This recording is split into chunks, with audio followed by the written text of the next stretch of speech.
राज्यपाल श्रीमती सुरमा पाढ़ी महोदया, ओडिशार आदरणीय राज्यपाल श्रीमती सुरमा पाढ़ी महोदया,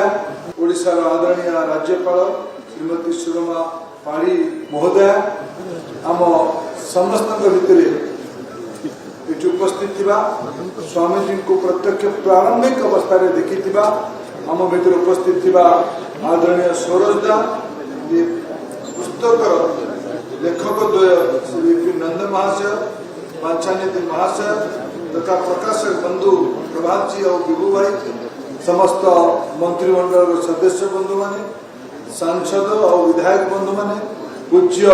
संत समाज, विचार परिवार समूह समस्त बंधु माने, समस्त नागरिक बंधु माने, मीडिया बंधु माने, मोर सौभाग्य स्वामीजी पुस्तक विमोचन उत्सव मुझे जोग दे पार्थिबा। स्वामीजी संपर्क शुणी आम घरे आम जो कथा ये उल्लेख तालचे कथा को उल्लेख करा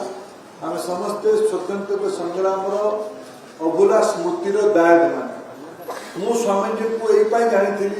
पिला दिनु से दाशरथी पाणी आम दाशरथी पाणी आम अंचल पवित्र मोहन प्रधान जो अनन्य अनुजाई थे। दाशरथी पाणी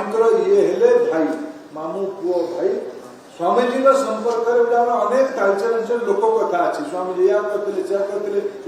गाँव जाए बहुत गुरुजन बुढ़ा देखा तो तुम जान स्वामी लक्ष्मण कौन करती कीर्तन करती और 5-5 फुट ऊपर कीर्तन कर चढ़ी जाते। ये प्रकार अनेक लोक कथा में शुणी आज ठीक 40 वर्ष पूर्व 1986 मसीहा मु कॉलेज रे पढ़ुथली हायर सेकेंडरी पढ़ुथली तत्कालीन आम संघर सहप्रांत प्रचारक श्याम गुप्ता जी मते फोन कले विपर परिस्थिति अच्छी स्वामीजी पानीगोला आश्रम अच्छे अनुगुल आम तालचेर भीतर पानीगोला आश्रम अच्छे पानीगोला आश्रम रे सेठी अछंती सुना जाउची से सरकार स्वामीजी को गिरफ कर पारे तुम्हें किसी साहाय्य कर मुझे छात्र संसद सभापति थी तो कौन कर स्वामी कहूँ तुम्हें 40-50 जन पिला रात जगी पार बिल्कुल जगी पार